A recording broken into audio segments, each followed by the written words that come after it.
Yeah, I got a Red Bull this time, boys. I found that Monster is like, if it's closer to juice than Red Bull is, because this tastes like I'm drinking motor oil that's berry flavored. So, do you guys want to hear about this movie I just watched? Actually, no. we're gonna delay. We're gonna go take some dinner. I'm gonna go bite my hand off now, I think. I'm gonna do that SpongeBob bit where I stick my own arms down my fucking throat. I've got him trapped in the fox trap right now. I'm kind of stuck in traffic right now. I'll be in like 3 hours, I think. I'm gonna tell you guys about the movie fucking anyway. So, it starts with just a solid 13 seconds of bell ringing. We see a roller coaster. We're at a theme park. We're outside of a palm reader's hut with a couple of groups talking quietly. Inside, a man in a business suit sits drinking with a woman. The woman tries to sit on his lap and kiss him, but he throws her off and across the room. Oh my god! Across the... okay. The woman says that he shouldn't have done that. The guy says that if it wasn't for her sister, he wouldn't come here at all. For his sister or her sister? Her sister. Yeah. Okay. And then I realized that this woman either has a fake tanner or a heavy bronzer on, because her complexion is slightly darker than it probably should be. What I'm saying is we're a minute and a half in, and I realized at this point what I'm going to be fucking in for. The man says that no amount of booze will make him go for her, and for her to go after one of those sideshow freaks. And so while he's talking, we get a reaction shot from her. See her so ready to say her line. She almost says it slightly too early. She was so ready. She had that line ready. She was cocked and ready. She loves playing this character. It's one of her only roles. I was gonna say it's probably one of her one and only roles. Yeah. Does she star in this picture? This film? We'll find out over time. Because I will be throwing throughout this movie just a lot of names at you. If you have any questions, I'll keep you updated who's who. But so far, nobody has been given a name. So the woman calls for Ortega. We cut to a curtain, then to the drinking man, then back to the woman, calls for Ortega again, cut back to the curtain. A man just kind of pushes his face through the curtain. It's just like gross clay prosthetics all over his face. He's smoking a cigarette. He's just kind of his way through. There's no reason for this, specifically. Yeah, so Ortega, the guy came through the curtain, grabs the drinking man and drags him behind the curtain. All the while growling is heard, but it's not like... It doesn't sound like it's coming from him, per se. It just kind of like, you can hear it. Ortega throws him to the ground and holds him, while the woman pulls back another curtain to reveal a bottled, labeled acid. That's pretty cool. He just has that on hand. It's just a casual use item of homemade acid. Apparently. I just keep, like, nitroglycerin on myself. Like that. I keep acids around that are made to dissolve human flesh, yes. She grabs it, pops the top open, walks over to him, and then TDR dialogue that is impossible to understand. You pig! I'll make you laugh. And then pours the acid all over the drunk man's face, blurring his vision. Oh my god. There's a shot of him getting liquid splashed onto his face, like a reverse shot. The acid bottle is clearly glass and has a narrow top at the top of it, so it's like big and then narrows down. But the reverse shot, the device used to splash liquid on his face, is clearly just like a white cup. We fade to black, with the women's laughter continuing into the background. A pair of bright eyes appears out of the dark screen. The opening titles start. As we go through the opening titles, we start to see a man's face with the eyes. And transition after transition, the man's face alters and degrades to a point that it's cracked, and a broken zombie creature with one bulging eye. We zoom into the bulging eye. The eye is hand-drawn in black, and the music becomes more and more deranged. Then we just have a hard cut to a clown puppet laughing. If you didn't realize yet, this is a horror movie. No. We figured when she killed him immediately.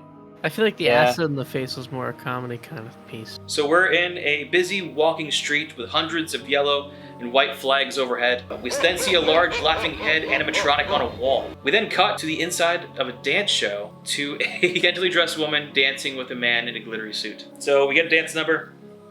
It's no Step It Up or High School Musical, but it's fine. The dance ends, the dancers leave the stage. We then cut to the woman dancer in her dressing room. She sits down at the vanity and pours herself not even a shot into a whiskey glass. Not even a shot, just like less than a shot or more than a shot? Less than a shot. That's hilarious. She lifts the glass to her mouth, she looks up, and we jump cut to a black cat's face. And the woman screams.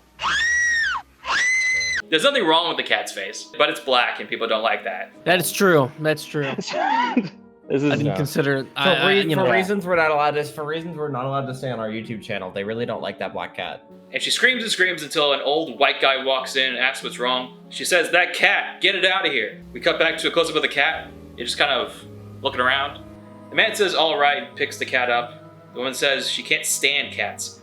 Every time they're around her, strange stuff happens. The guy says that maybe she should lay off drinking. She says that maybe you should lay off the father routine. Says that she keeps messing up while dancing because she's drunk.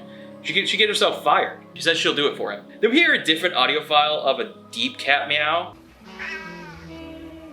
Does the black cat turn into a bigger evil cat? Whoa. The cat is just unrelated. Dude, Black Panther. Okay. I was gonna say, because there is a movie where that happens, where it turns out that the cat is in fact turning into a bigger cat. So we cut to like a living room. There's a man in all blue denim. He says something. I was too distracted by everything going on in the frame that I didn't catch what he said. We then pan over to a second guy on a couch. He's kind of feet up, shoes on, reading a magazine. I don't like this guy already. He has shoes on the couch.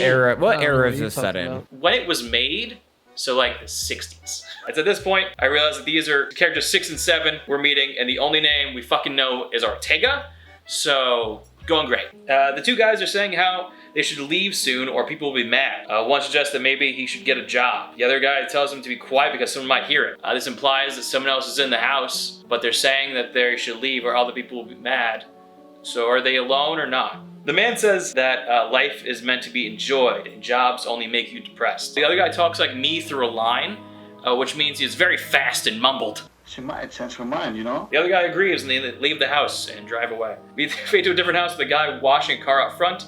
A woman is sitting on a flower couch on the phone saying she can't do something because she has other plans. A woman, I assume is the mother, walks in and asks who it was. The daughter says it was Phil. All right, that's name number 2. We got Phil. I was gonna say, I didn't even. Do we know who Phil is? That's great. No. No clue. Says it was Phil asking if she had plans, but she couldn't because she had a date with Jerry. That's name number 3. None of these people we have met yet. There hasn't been a character on screen and a name attached to it since Ortega, and I'm losing my mind. And then the mother and the daughter compare Phil and Jerry. The daughter says Jerry's exciting. The mother hates Jerry. There you go. Just then, the guys in the last scene pull up and honk their horn. The mother asks if he has to behave like that. The daughter says that's how all boys behave. It's true. I behave like that. Boys will be boys. Jerry, the one without a job from the last scene, gets out and asks the guy washing the car if things have gotten so bad that he has to wash his own car. Wait, we know that he's Jerry now? I've deduced it's Jerry. I watched this scene about 3 times through to make sure. That's better than anyone else has. Cool. Jerry talks about depression more. The mother begs the daughter not to go. The daughter goes anyway. So as she walks outside, Jerry calls her Angie. Okay, now we have Ortega, Jerry, Angie, and some other guy named Phil, okay? We're getting names now. So Angie gets into Jerry's car. Jerry asks the guy cleaning his car how college was. The guy responds, great. You should try it sometime. Jerry says the world is my college. Clearly meant to think Jerry is good for nothing, but hear me out. Not a bad guy so far, actually. But this is 2024. This guy's kind of based, honestly. He should just get a job. Bryce. You should cut your hair, Bryce. The teens then drive to the fairground. As they're walking in, there's a single shot of one of those cart coasters. And as it turns a corner, a loud explosion is heard, but nobody happens and nobody acknowledges it. The juice and the popcorn are on the opposite sides of me. I can't reach it. Yeah, you can't reach it. You also don't have arms or legs. I don't know what you're on about. So after that weird moment with the cart, we then get a shot of an animatronic monkey holding a ticket strip. And somebody dubbing over it saying they need to get tickets here in a squeaky voice. Get your tickets here! Get your tickets! Get your tickets! Get your tickets! Get your tickets here! We then cut to the beach next to the fair. The teens are throwing stones into the water. Jerry drags Angie skipping down the beach, grabbing Jerry's friend, and they all run into the fair. Throughout this montage, it seems less like Jerry and Angie, the couple with a third wheel. And it seems more like just like the 3 of them all together in a relationship. Yeah, when they're running into the fair, the 3 of them are holding hands, like all 3 of them. They're all in the same car together on rides. Angie was favoring looking at Jerry's friend in one shot. Like he was like heavily looking at him instead of at Jerry. I'm just waiting for Jerry and his friend to start getting close to each other to confirm my suspicions, honestly. The montage ends with a POV ride on a wooden roller coaster for like a long time. They rented out the coaster, they may as well use it. You hit that 90-minute mark, you know? Well, they don't get to ride it unless they're filming it, so. We cut back to the walking street, and then to the dancer still drinking in her dressing room. We cut back and forth between her drinking and a stand-up comedian talking about him drinking, and then transitions right back into his right wife material. None of this comedian's jokes are good at all. No, even like the audience isn't laughing at them. Like they didn't like dub in audio of them laughing or anything. But my wife did say, now she's really something. If I didn't stop drinking, she was going to leave me. Boy, I'm sure going to miss her. He then introduces the dancers, and she comes out to perform the set from earlier. She's dancing drunk. We also get to see shots of a POV of a camera spinning to indicate that she's drunk. The performance ends with her falling. The boss cuts the lights while she runs off stage. The dancer runs back to her dressing room. The old guy from earlier comes in and yells at her, tells her to take the next show off, sober up. If she comes back to her next show drunk, she's fired. I will say, 0 out of 10, they would never stop the fucking show. So my question is, this guy who was in the other scene who picked up the cat said that if she kept drinking, that someone will fire her. But now he's saying that he'll fire her. Huh. Yeah, he's someone. He's someone. Yeah. Did he just like casually bringing up firing her? Like passively, like, oh, by the way, as friends, joking around, you could get fired. The dancer puts down the glass and picks up an astrology book. We cut to the fair at night. POV on the coaster again, but this time, at night. We see the teens staring up at something. They're again all three very close together in their little thruple. Thruple? Thruple? Thruple? Thruple? Thruple. Is that it? Thruple. Thruple. Thruple. Yeah, three couple thruple. They all turn out to be looking at a carnival barker in front of the palm reader hut. The dancer, now in a trench coat and hat, walks through the crowd and to the front of the palm reader. As she hesitates, two things happen that I want to draw attention to. You can hear the barker in the background say, after the show, we'll raffle off one of the girls. After the show, we raffle off one of the girls. The dancer looks up at a big drawing of a hand on the front of the building, and down her own hand, as if to say, a hand? I have one of those. She walks into a room to find it empty of people. The table, crystal ball, sits in the middle. We get a long pan shot of all the curtains on the walls of the room. One from the beginning of the movie emerges from behind one of the curtains and welcomes the dancer. The dancer sits down and is joined by the palm reader. The palm reader asks if she wants her future read. The dancer says yes. The palm reader says she can tell the dancer is searching for something. The dancer says that she only knows that something bad is going to happen to her in her future. She just doesn't know what. The palm reader says she will consult the tarot card. Wait, I thought she was the palm reader. I was gonna say that is extraordinarily vague. Like that applies to quite she can do both. I assume it's some sort of fortune teller in general. You do both. You do all kinds of scams. She's probably also a medium. The front of the building says palm reader. There's pictures in the front of the building of big hands. There is no other indicator when she does anything else. So we cut to the throuple approaching the outside of the palm reader's hut. Inside, the palm reader puts out a circle of cards with one in the middle. The dancer says she needs to know and flips over the card in the middle, which is the ace of spades. So it's regular cards. I was gonna say, wait, that's not tarot? Yeah. She's not a very good tarot card reader. She's not very good at this. She doesn't know. She's making shit up as it goes along. You know? That's okay. They say the ace of spades is the death card. The dancer freaks out and runs through one of the curtains, leading further into the building. Yeah, but death on a tarot deck isn't that big of a deal. That's generally a good thing, actually. Yeah, but remember, these guys don't know what the fuck they're talking about when it comes to tarot cards. So death means death. The palm reader says, not that way! And the dancer gets to a door and opens it.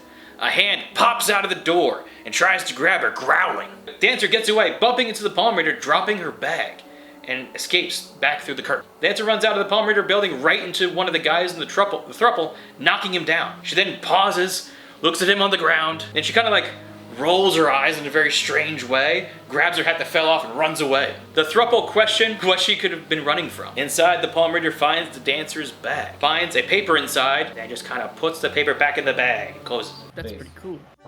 Calling card. Let's go. My calling card, I'm gonna leave all your stuff. Yeah. My calling card is a robber, as I don't take anything. The throuple debate on whether or not to go in to the palm reader building. And with very little convincing, they go in and take a seat at the table. The palm reader greets them, and in turn, the friend insults her. You wish your fortunes told? What do you think we came here for, to eat? The palm reader sits down at the table with them. She reads Angie's palm, saying that she'll be lucky in love. I mean, she has 2 boyfriends. I could have told you that. Jerry asks about the crystal ball. Palm reader says that the crystal ball tells the immediate future and is very dangerous. Jerry asks why. The reader says crystal shows things that is better that they didn't know. She immediately starts doing a reading on the crystal ball, completely ignoring her own advice. As she gazes into the ball, Angie asks what she sees. She doesn't respond, so Angie asks again in the same exact tone as the first time. What do you see? What do you see? The reader says that someone who is dear to Angie is going to die. Jerry doesn't believe it. The reader describes more of what she says. It's not going to be one of her boyfriends.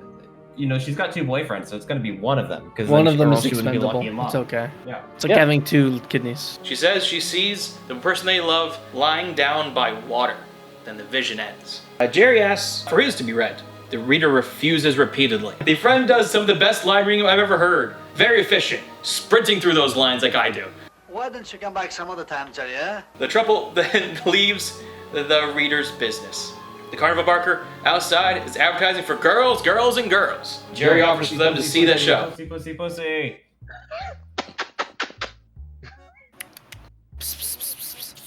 Sorry, I was talking to my cat. What were you saying? Come here, pussy. Come here, pussy.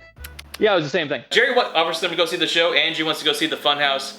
The boys convince Angie to stay a bit for the girl show. The palm reader goes to a back curtain and calls for Ortega. The man himself pops out of the curtain. She tells him to go tell her sister Carmelita that the time is coming. Ortega grumbles as he goes back behind the curtain. The barker outside is having 2 girls dance a bit to show people what they can see at the show. The throuple watches on. The palm reader comes out to watch too. The barker then introduces the star of the show, Carmelita. An attractive woman comes out, covering herself in a large purple cape, comes out and stares off at the palm reader. At this point, I think this woman plays both this role and the palm reader in just very heavy makeup. We shall see. Oh yeah, Ortega pops up behind the palm reader. By the way, he's also there. Don't forget it. He's just there. Cool. Jerry seems heavily interested in Carmelita. We keep cutting back and forth between Carmelita's eyes and Jerry's eyes. We hear some wobbling sound like he's being hypnotized. What a body. It's covered out here. Carmelita then turns around and goes back inside. The palm reader and Ortega go back in the reader's tent. The barker leaves and the crowd disperses. Angie wants to leave now. Jerry wants to go inside. She refuses because she doesn't like how he was looking at Carmelita. Jerry is fixated on going inside. Thought we agreed that what I say goes. Him and Angie go back and forth. Randomly cut to a witch cutout animated on riding a broom, then back to the couple arguing. It's not the show you're interested in, it's that stripper.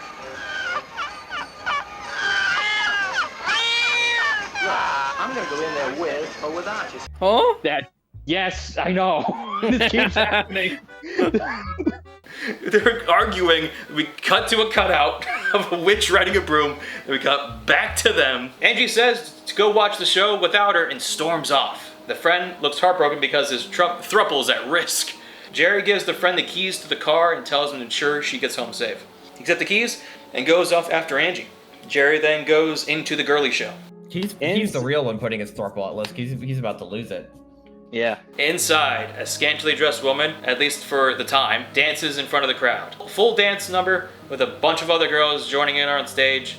I'm going to skip this part for YouTube reasons, but this whole movie is on YouTube, so you can go find it if you really want to. Okay. Okay. Well, just give me 1 second. Okay.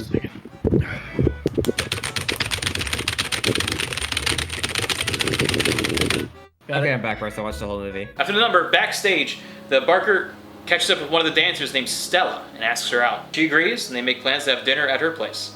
A different woman, unnamed, then has a singing number in the show.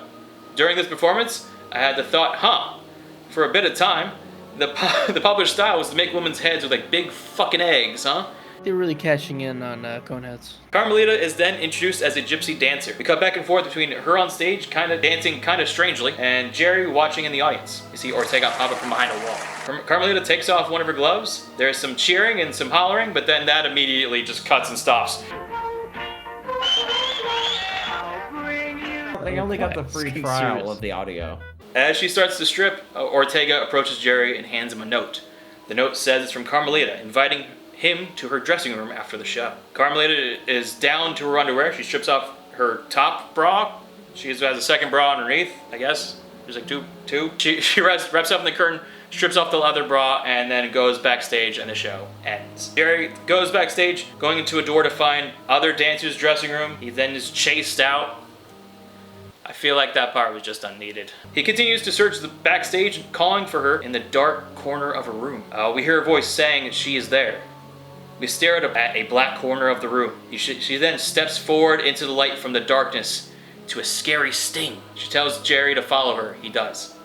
He goes behind the curtain to find a huge, spinning, hypnotizing circle. The palm reader is hypnotizing Jerry. Is he okay? The hypnotizing goes on for a bit. My favorite part is when we see a shot of Jerry's face, and the only light is a bar across his eyes, and we just kind of zoom in and out of his eyes. The hypnotizing finishes with the music too loud, and we can't hear the palm reader commanding Jerry to do something. Oh no, hopefully he's okay. Do something.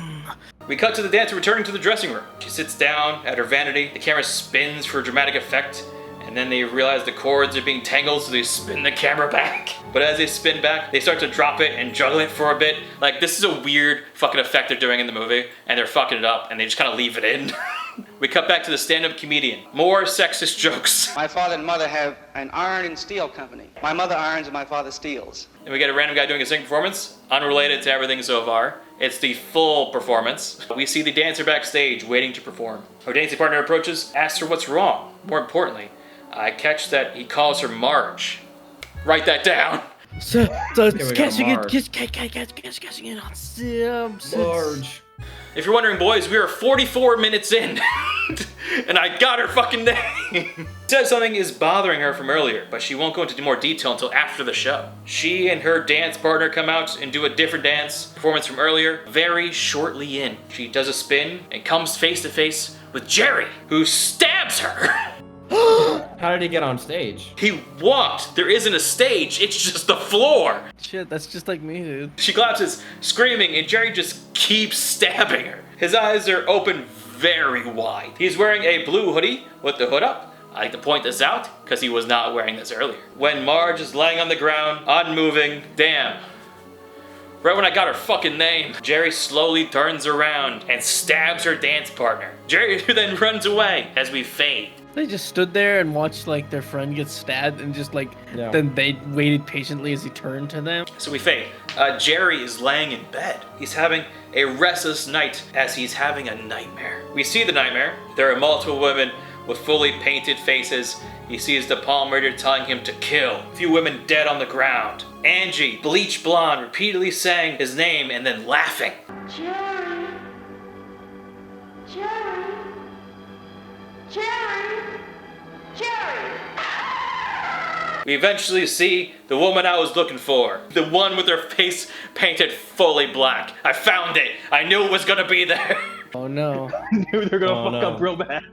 That would never age poorly. When you think about it, they're kind of already doing that with the palm reader a bit. The nightmare goes on for a while. I don't want to go into full detail because it doesn't matter. Jerry eventually wakes up and runs into the bathroom to splash water on his face. We cut to later. The friend is repairing a yellow bug car on the driveway. Jerry walks out of the house to him. The friend says it's about time he woke up. Jerry said he had a bad dream last night. The friend thinks it might have been about Carmelita. Jerry then ponders for a second, saying Carmelita to himself. I never heard of her. Jerry can't remember what happened last night or remember coming home. He then asks about Angie. The friend said that she made him give her a ride home, if you know what I mean. And the friend returned Jerry's keys to him. The friend said Angie wasn't as mad as her mother was. Jerry said he's going to figure things out, and the friend offers to go too, but Jerry tells him to stay here. Jerry then pulls up to Angie's house, walks through the gates leading to the back of the house. He walks past Angie's brother cooking burgers on the grill, and up to Angie, who is sunbathing by the pool. She has a small, open umbrella next to her. That's important. Jerry says he should explain Angie is still angry about last night because she can't understand why he would act like that. Jerry doesn't know why he would act like that too. Angie asks some explanation about what happened. As she does, she picks up the umbrella, hide her face a bit, then begins to spin it. The umbrella has black and white stripes on it. It then simulates... He was the hypnotist all Oh. along. The hypnotizing thing. Jerry starts getting flashbacks to the hypnotism. When the umbrella drops, Angie has been replaced with Mar, the dancer. We then cut to Angie's mom screaming. Angie's brother looks up from the burgers to see Jerry strangling Angie and runs up to them. In Jerry's hands, Marge and Angie switch back and forth before we land finally on Angie. The brother throws Jerry off of her and to the ground. Marge catches her breath honestly way too fucking fast. And the three of them all stare at Jerry. Jerry gets up and sprints towards the mom off screen. He must have stopped because the next shot we see him in, he begins to run again. And then back to the front of the house and into the car and takes off. So we're doing a murder and an assault so far. So we cut to the subway tracks on an overpass. Jerry walks along the tracks underneath them. He's walking around town thinking as somber music plays. He walks by a man reading a newspaper, listening to a radio. As he walks by, the news bulletin comes across saying the police are looking for Marge's murderer. The reporter slides in that her dance partner was fatally wounded. So it was 2 murders. Yep. He murdered both of them, not murdered one and just so happened to fatally stabbed the other. We then cut to the fair. The Barker is advertising for the show. Inside, the women who sang earlier is singing again with the background dancers. I feel like with us near the climax of the movie, probably not the best time for a random song dance number, unrelated. Most importantly to me, as soon as the song ends, the singer stops, looks down at the ground like she is so ashamed of what she is doing. Of course she does. Wouldn't you? This singer is honestly the most talented person in this film, and she deserves better. She knows she does too. That's the worst part. So Stella, the background dancer from earlier, walks out of the show and looks at a newspaper about Marge. She then thinks for a moment before walking into the palm reader shop. She calls out for someone as she enters, and the palm reader comes out to greet her. Stella asks the palm reader if she has seen the article. The palm reader said she had, but why does she ask? Stella says she was on stage with the Barker when Marge ran out of the palm reader's shop and scared the day before. Then Marge ends up dying that. Stella asks what the reader saw for Marge's future. The palm reader says nothing because she wasn't here last night. Stella seems confused, but she says she has to leave because she has a date. We then cut back to the girls' show for another singing performance. This is another singing performance. That song concludes. I'm not spending a lot of time on the song because it's just a full song. Anyway, we cut to Carmelita's dressing room as she's doing her makeup. Jerry storms in and says he's there for answers. He knows something happened behind the curtains in this room. He just can't remember what. She asks if he's been drinking. He says that he's living in a nightmare. And after what happened this afternoon with Angie, he's believing his nightmare is real. Jerry grabs Carmelita. He says that he killed a girl last night. He asks her what happened behind those curtains. Carmelita says if he wants to know so bad, he should just go behind them. He lets her go. Goes behind the curtain. I feel like Jerry's not very smart. It's just like, yep, okay. I feel like you should go kill yourself. He hasn't gone to college and he's a no good slacker. Stays at home, so you know. Totally. He's an idiot. As soon as he opens the curtains, he is met with the hypnotizing board. The palm reader gives him visions of Stella. We cut to Jerry's friend showing up at Angie's house. Angie lets him in and says they have to help Jerry. Angie's mom wants to call the police. Then Angie calls the friend Harold. We got a name, boys! Another one. What is Incredible. that, 6? We're at the climax of the movie, but we got the name of a main character. Really, that's what all makes that it the matters. climax right there. Angie says Harold said Jerry sounded upset over the phone earlier. They tried to figure out where he could have gone. Angie's mom asked about the carnival, and that girl Carmelita Angie told her about. Angie's mom agrees not to call the police if Angie and Harold take Angie's brother, who is named Madison, with them to get Jerry at the carnival. We come back to this carnival stock footage, and immediately away from the carnival to Stella at her house. I don't know why we went back to the carnival. Why do we go back to the carnival if we're gonna go to the house? Was it a good-looking carnival? Just for a little bit. They paid for it, you know. We see Stella at her house getting things ready for her date. As she walks back to the hallway she just walked out of, we and her see Jerry standing at the end of the hallway. Hoodie on, hood up, strings pulled tight. No.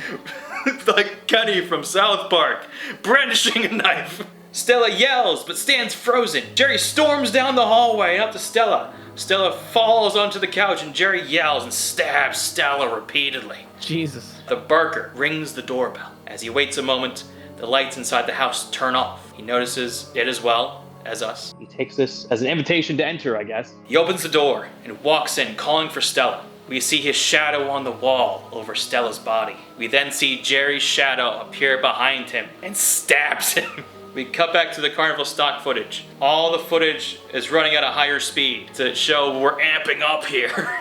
Oh, okay. We're getting really excited now. Jerry slowly walks up to the palm reader building. Even though we just got amped up, he's slowly walking. Well, you know, he's hypnotized. You don't get to walk fast when you're hypnotized. Inside, Ortega and the palm reader share a drink. Jerry walks in, still in a daze. The reader said he's done well. He's remembered too much. Ortega brings her the vial of acid. The reader then splashes the acid over Jerry's face, and Ortega takes him back to put him with the others. Ortega opens a metal door and lifts up a metal gate behind it. As soon as he pushes Jerry inside, 2 zombie-like creatures run out of the barred room and jump Ortega and the palm reader.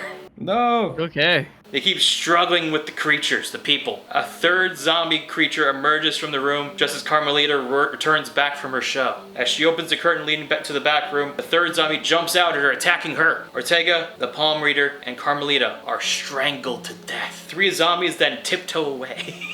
They get really sneaky like because they don't want to frighten no one. They don't want to frighten no one. We cut to the stage to a very racist dance performance with the dancers dressed as Native American garb.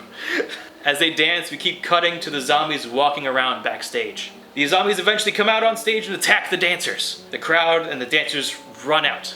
Police then run in and shoot one of the zombies. The police give chase. They shoot another zombie, then an officer is jumped by the last one before it is shot as well. Police follow where the zombies are running to find Carmelita's body. Angie, Harold, Madison, the three teens from earlier, fight through the crowd outside to get to the Palm Readers building, even though they said they were going to Carmelita's show.